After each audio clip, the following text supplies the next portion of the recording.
Hello and welcome again to this video, the fourth and final part looking at stories from the Quran's 18th chapter, Surat al-Kahf, aka the chapter of the cave. This video will look at the origins of some of these stories, in particular over the adventures of a man called the Man with Two Horns, which in Arabic is Dhul Qarnayn. In the past couple of videos, I looked at Dhul Qarnayn's bizarre adventures in the Quran, where he sees the sun setting into a muddy spring, and later builds a huge barrier to keep out two huge and troublesome tribes called Gog and Magog. The Quran never named this man with two horns, and Muslims have argued ever since who this person with the two horns is. Some have concluded it is Alexander the Great, some say it's Persian Emperor Cyrus the Great, while others prefer not to speculate altogether. I deliberately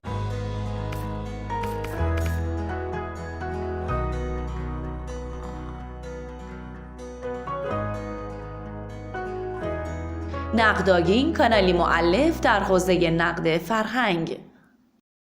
Deliberately avoided referring to this in the past two videos as I felt it was important to try and focus on the absurdities of the stories themselves and not get sidetracked into something less important. But digging deeper into the character of Dhul Qarnayn is very interesting in itself, as it once again shows us how stories, almost universally considered today as legends with barely any historical truth to them, made their way into the Quran and other Islamic texts. Having read the different versions of what remains of the Alexander romance legends, some of which have been lost over time, I am in no doubt that the character of Dhul Qarnayn mentioned in the Quran was based on the legendary Alexander stories, made up by those who idolized him, not the historical Alexander or any other character.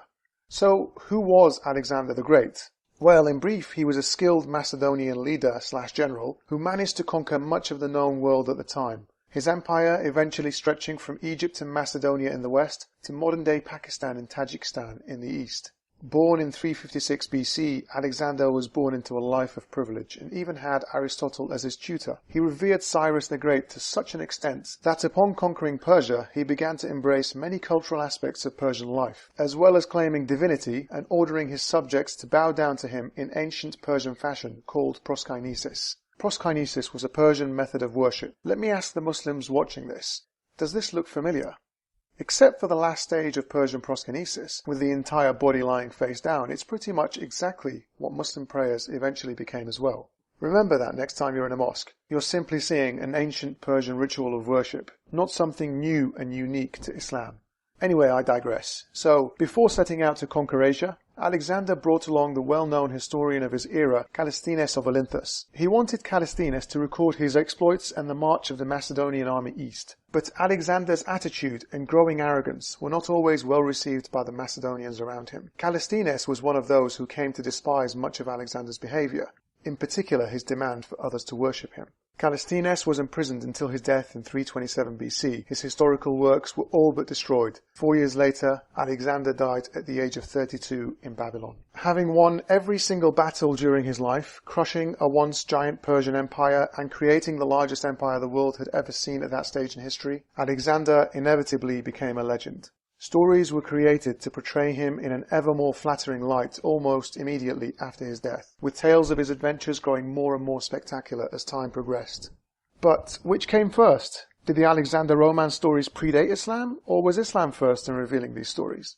Historians have effectively reached a consensus that the Alexander romance stories are effectively nothing more than fables falsely attributed to Callisthenes. They began circulating orally soon after Alexander's death. Hundreds of years later, these fables were written down in Greece and Egypt around 200 AD. Ernest Wallace Budge, a British Egyptologist and curator, writes the following in the History of Alexander the Great. The first book of the history of Alexander, according to Pseudo-Callisthenes, is certainly of Egyptian origin, and its birthplace was Alexandria. Colonel Yule places the composition of the work as far back as AD 200. But there is no doubt that the legends which are contained in it were current some hundreds of years before. Indeed, some of them must have been known within a few years of Alexander's death. The stories from these versions and the oral traditions led to more versions arriving. But given the geography and incredibly strong trade links in the region, if these myths were written down in Greece and Egypt by 200 AD, then the oral tradition would have almost certainly been very strong in Arabia by that time, and for a few hundred years later, long before Islam was born. Some Muslims may claim certain versions of the Alexander romance were physically written down around the same time, or a little later than when the Quranic verses were revealed. That simply ignores the fact that there were many versions, and ignores the fact that the legends most likely began as folklore, and were well known to people through word of mouth before they were eventually written down.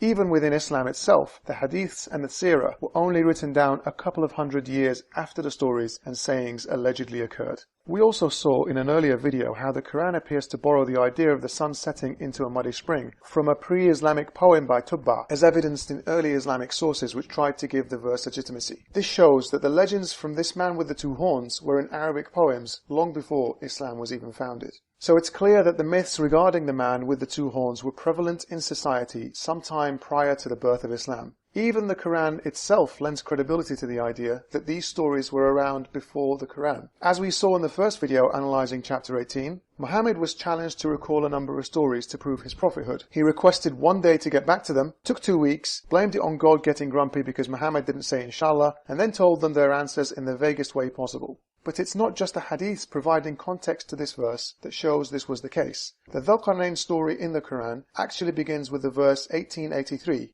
And they ask you about Dhul Qarnayn. Say, I will recite to you an account of him. So it's clear he was asked about the story known to them at the time, and that would have been the prevalent local version of the Alexander romance. So let's see what was said in these fables and where there are similarities to the Quran, hadith or exegeses. For starters, the origins of the name of Two-Horned One, which is exactly how the Quran refers to him, makes several appearances in these legends. It appears to have originated from the Egyptian version, which, like other versions, tried to claim Alexander as their own, claiming he was part of their family of gods. This hieroglyphic message apparently reads, King of Upper and Lower Egypt, the chosen one of Ra, the beloved of Amen, son of the sun, Alexander, son of Amen. Now the author here says, being the son of the god Amen, who was frequently represented on the sculptures by a ram, it was only natural that the two horns of this animal should be made attributes of Alexander the Great, and that he should be called two-horned. In the Ethiopic version, we are given another reason. His title, Two-Horned, occurs for the first time in this manuscript in this address. The Ethiopic writers explain this title by saying that he was so called because he ruled in the two horns of the sun, the east and the west. In the Christian version, we have yet another version to explain the origin of the name. And the king arose and knelt down and did reverence to the Lord. And the Lord said to him, Behold, I have magnified thee above all kingdoms, and I have made horns of iron to grow on thy head, that thou mayest thrust down the kingdoms of the earth with them. So we can already see the evidence is pointing very strongly that the so-called two-horned man was referring to Alexander across the region when Islam was born. He was known by this name in Egypt, Ethiopia, and among Christians. If the Quran meant someone else, then it would be deliberately misleading. So what else do we see in these mythical legends? Here we have Alexander's father, King Philip, predict this. When Philip saw Alexander guiding the horse with his hand and standing upon his feet, he said, My son Alexander, the whole oracle refers to thee. I believe that after my death thou wilt reign, and that thou wilt rule the world. So Alexander's father says he will rule the world. In the second Quranic verse on Dhul Qarnayn, we hear the following. Verily, we established his power on earth, and we gave him the ways and the means to all ends. We can see by reading the well-respected exegesis of Ibn Kathir that this is given to mean he controlled the world. So he had dominion over the east and the west. All countries and their kings submitted to him, and all the nations, Arab and non-Arab, served him. In his exegesis of another verse, he states a narration which confirms Dhul Qarnayn was one of 4 people who managed to rule the world. The kings who ruled the eastern and western parts of the world are 4, 2 believers and 2 disbelievers. As for the 2 believing kings, they were Sulaiman bin Dawood and Dhul Qarnayn. As for the 2 disbelieving kings, they were Nimrud and Nebuchadnezzar. Apparently, nobody told these people about the yet undiscovered Americas or half of Eurasia. It just goes to show how local the Abrahamic religions were. Some of these so-called kings didn't even rule 10% of the inhabited world at the time, let alone all of it. Let's see what else was said in these legends that the Quran picks up. We have Alexander speaking to those around him here of things he would like to see for himself. I am wondering what is the extent of the earth and how high the heavens are, and how many are the countries of my fellow kings, and upon what the heavens are fixed. Whether perchance thick clouds and winds support them, or whether pillars of fire rise up from the interior of the earth and bear the heavens so that they move not for anything, or whether they depend on the beck of God and fall not. He speaks about wanting to see the extent of the earth in the legends, and the Quran tells us in chapter 18 that Dhul Qarnayn travels on routes to the west and the east. Alexander in the legends also says he wants to understand how the sky above earth doesn't fall down onto it. He ponders whether it is kept up by pillars or whether God keeps them held up magically above us. The Quran attempts to answer these primitive questions, and not surprisingly, its author appears to have a similar mindset here that is not different from the mythical legends. Allah is He who raised the heavens without any pillars that you see. We also see this verse. Do you not see that Allah has made subservient to you whatsoever is in the earth and the ships running in the sea by His command? And He withholds the heaven from falling on the earth except with His permission. So as we can see from these Quranic verses, the sky is being held up above our heads. It would fall down onto us if it weren't for God keeping it up. Now we also see that Alexander went to see the sun rising on the edges of the world. The sun is the servant of the Lord, and neither by night nor by day does he cease from his travelling. The place of his rising is over the sea, and the people who dwell there, when he is about to rise, flee away and hide themselves in the sea, that they be not burnt by his rays. Quran chapter 18 verse 90 reads, "Until when he reached the land of the rising sun, he found it rising on a people to whom we had given no shelter from it." As we can see, the Quran agrees with the Alexander myths that the sun rises over a people who have no protection from its rays. On the same page we also read, "And when the sun enters the window of heaven, he straightway bows down and makes obeisance before God his creator." This idea of the sun and other celestial objects being conscious and worshipping Allah is seen several times in the Quran and Hadith. "Hast thou not seen that unto Allah payeth adoration, whosoever is in the heavens and whosoever is in the earth, and the sun and the moon and the stars and the hills and the trees and the beasts and many of mankind?" We now arrive at the story of Gog and Magog. I addressed the Islamic narrative of this myth in the last video. The Quran basically tells us this man with two horns, Dhul-Qarnayn, goes to find a people who are annoyed with these troublesome tribes and ask him for help to keep these troublemakers trapped behind two mountains, so they won't cause them any more problems. Let's briefly read those verses again. "Then he followed another course, until when he reached a place between the two mountains, he found on that side of them a people who could hardly understand a word. They said, 'O Dhul-Qarnayn, surely Gog and Magog make mischief in the land. Shall we then pay you a tribute on condition that you should raise a barrier between us and them?' He said, 'That in which my Lord has established me is better. Therefore you only help me with workers. I will make a fortified barrier between you and them. Bring me blocks of iron.' Until when he had filled up the space between the two mountain sides, he said, 'Blow.' Until when he had made it as fire, he said, 'Bring me molten brass, which I may pour over it.' So they were not able to scale it, nor could they make a hole in it." So that's the Quranic version, but we read here in the Alexander myths that he reaches a people near a large mountain who are having problems with what they call the Huns. Alexander said, "Who are the nations within this mountain upon which we are looking?" The natives of the land said, "They are the Huns." He said to them, "Who are their kings?" The old men said, "Gog and Magog," and then they go on to list more names who are behind the mountains. Now that is very similar to the story in the Quran. Is it just a pure coincidence? I mean, so far, both the Alexander myths and the Quran say a man known as the man with two horns travelled all over the world. Both say he saw the sun rising above a people who had no shelter from it. Both say he went to mountains to see a people who were complaining about Gog and Magog. Now the Quran says he used iron and brass to build the barrier to keep Gog and Magog out. So let's see what materials were used in the myth to keep Gog and Magog at bay. Alexander commanded and fetched 3,000 smiths, workers in iron, and 3,000 men, workers in brass. And they put down brass and iron, and kneaded it as a man kneads when he works clay. Then they brought it and made a gate. Now, in the Quran, we also hear that Gog and Magog will break free from their incarceration towards the end of time and cause havoc on earth, an idea supported in the authentic hadiths. The verse says, "Until the Gog and Magog people are let through their barrier, and they swiftly swarm from every hill." Now the Alexander myth also tells us Gog and Magog will be released towards the end of time and also take over the world. "When the world shall come to an end by the command of God, the ruler of creation, created things shall anger God, and sin shall increase, and wrath shall reign, and the sins of mankind shall mount up and shall cover the heavens. And the Lord will stir up in his anger the kingdoms that lie within this gate. For when the Lord seeks to slay men, he sends men against men, and they destroy one another. And the Lord will gather together the kings and their hosts which are within this mountain, and they shall be assembled at his beck, and shall come with their spears and swords, and shall stand behind the gate, and shall look up to the heavens, and shall call upon the name of the Lord, saying, O Lord, open to us this gate. And the Lord shall send his sign from heaven, and a voice shall call on this gate, and it shall be destroyed and fall at the beck of the Lord." What we just read also encapsulates this idea in an authentic hadith, which tells us the barrier will be breached after they ask nicely to Allah. Until when their time has come and Allah wants to send them against the people, they will dig until they can almost see the rays of the sun. Then the one who is in charge of them will say, "Go back and we will dig it tomorrow if Allah wills." So they will say, "If Allah wills," then they will come back to it and it will be as they left it. So they will dig and will come out to the people. There are many more instances of similarities, but I don't want to go on forever as the point has been made. These other similarities include a mention of people who have the heads of dogs. The Alexander myths also say Jesus will return before the end of the world and set up base in Jerusalem where Gog and Magog will not go. The myths speak about the Antichrist and how he will be killed by Jesus.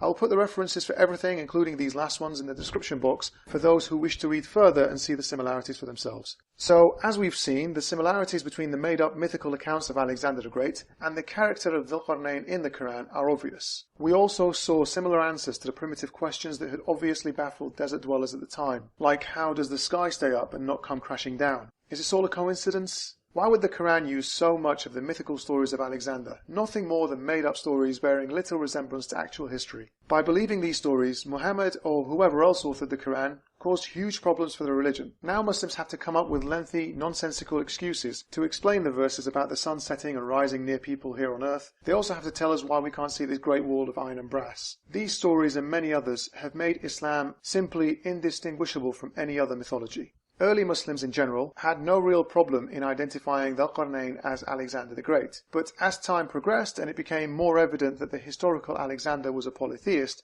and even wanted people to bow down to him, Muslims have started to switch the identity of Dhul Qarnayn from what we clearly see is of the mythical Alexander to Cyrus the Great, or just preferring to say he's a man who ruled the world but we don't know who he is, as if suggesting historians and archaeologists would miss such an empire completely. So why are today's Muslims often so quick to tell us Dhul Qarnayn is not Alexander? Well, simply because they presuppose that Islam is right and base their conclusions on that presupposition. They don't bother looking objectively at the evidence and seeing where it leads. No, instead they'll say it can't be Alexander because he wasn't righteous and the Quran states Dhul Qarnayn was a believer. Also, there is this Islamic legend that is very popular that Dhul Qarnayn is somehow Alexander the Great.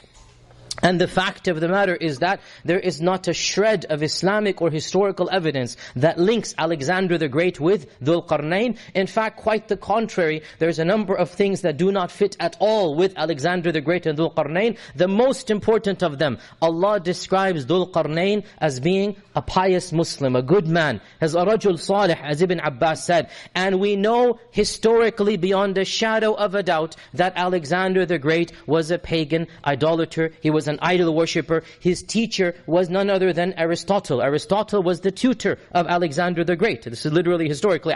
Alexander the Great was tutored by Aristotle. And these people were not believers in Allah subhanahu wa ta'ala. They believed in a pagan religion. So, Alexander the Great has nothing to do with the story of Dhul Qarnayn. Who was he then?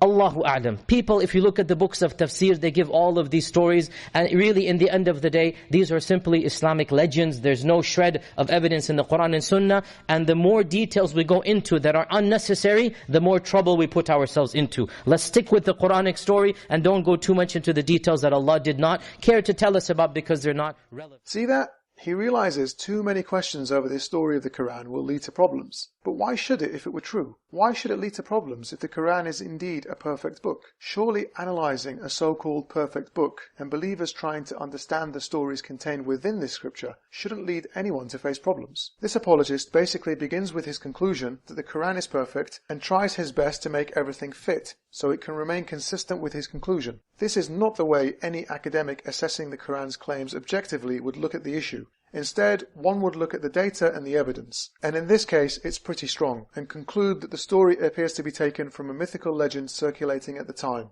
But obviously a Muslim just cannot admit that. He just has to shrug his shoulders and say God knows, and then advises others not to dig too deep into it and just sweep it under the carpet. Some Muslims today claim it's Cyrus the Great who was Dhul Qarnayn. They'll tell us this based purely on this one picture of a sculpture showing Cyrus with horns and also with wings. But was Cyrus ever known by the name Dhul Qarnayn as Alexander clearly was? Did Cyrus travel to the edges of the earth and witness the sun rising on a people who had no protection from it? Did Cyrus imprison Gog and Magog behind a barrier made of iron and brass? It really is a no-brainer to see what the origin of these stories that made it into the Quran is. Even when looking at the Quran, we can see that Muhammad wasn't really fooling many people around him with the stories. And when it is said to them, believe as the people believe, they shall say, shall we believe as the fools believe? This appears to show that the first people who entered Islam were seen as fools by the rest for being gullible. And in another verse we read this, and they say, the stories of the ancients, he has got them written, so these are read out to him morning and evening. This shows Muhammad was accused at his time of plagiarizing ancient tales and myths. If you're a Muslim and you've made it this far in without stopping the video, leaving an angry comment, disliking and leaving, then I urge you to think hard. I know facing a bitter hard truth is not easy. I know it's far easier to let your bias dismiss any contrary evidence to your belief instead of asking the tough questions. Does it make sense that an all-knowing God would leave his one true religion to be open to so many apparent flaws? Would a true religion and a perfect scripture really require a horde of apologists to make endless and often nonsensical excuses to try and twist the narrative into something more believable? Surely a perfect religion can speak for itself and wouldn't require any apologists. Surely it's time to rethink whether you were one of the few lucky ones who were born into the right religion and into the right sect within that religion. Thank you very much for watching. Share this video where you can, and until next time, goodbye.